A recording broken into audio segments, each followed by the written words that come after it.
Tri gira priko Foše i još malo do Moraja. Šute zvona moga grada, tiha noć je, Zadar spava. Priko pjace ide klapa, srce odmah jače lupa. Čekajte me prijatelji, noćas ćemo pivat skupa. Zadar je u srcu mome.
Onda jedan odgovor na pitanje može li se spotom protiv predrasuda. I na kraju jedno kazalište u knjižnici čiji su članovi jako aktivni. To su teme koje su vas zanimale prošli tjedan, a to znači samo jedno. Mi smo uzeli opremu, krenuli na put i eto što smo snimali.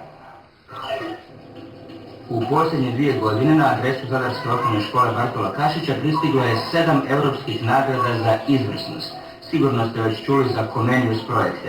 Jedan od njih je i e-twinning, komunikacija učenika različitih europskih škola.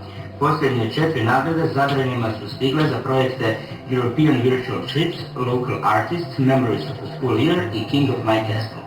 Mi smo se puno uključivali u te razne projekte, radili smo naše vlastite projekte, na primjer evo sad dobili smo puno da smo kao najbolji, na primjer na području projekta King of My Castle, tu smo se svi uključili djeca u 2., 3.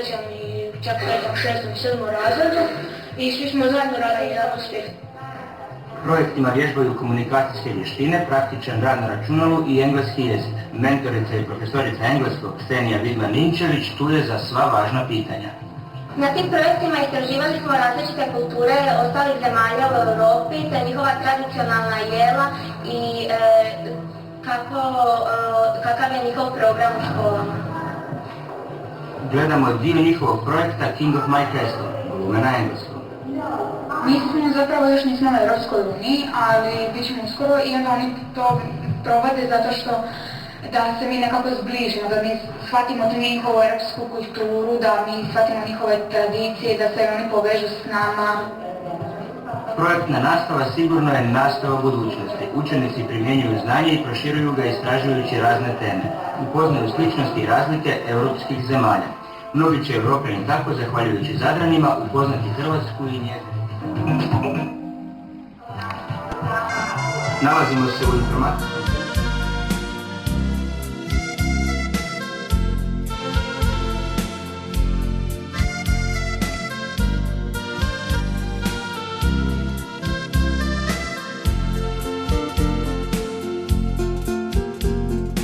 Vatri gira priko rive, još kad malo puše jugo. Zaljut zlato cijelog svita, kada srce neće drugo. Ili kiša, ili sunce, ili vitar sa levanta. Opija me neka snaga, a lipota svog me smanta. Zadar je u srcu mome, Zadar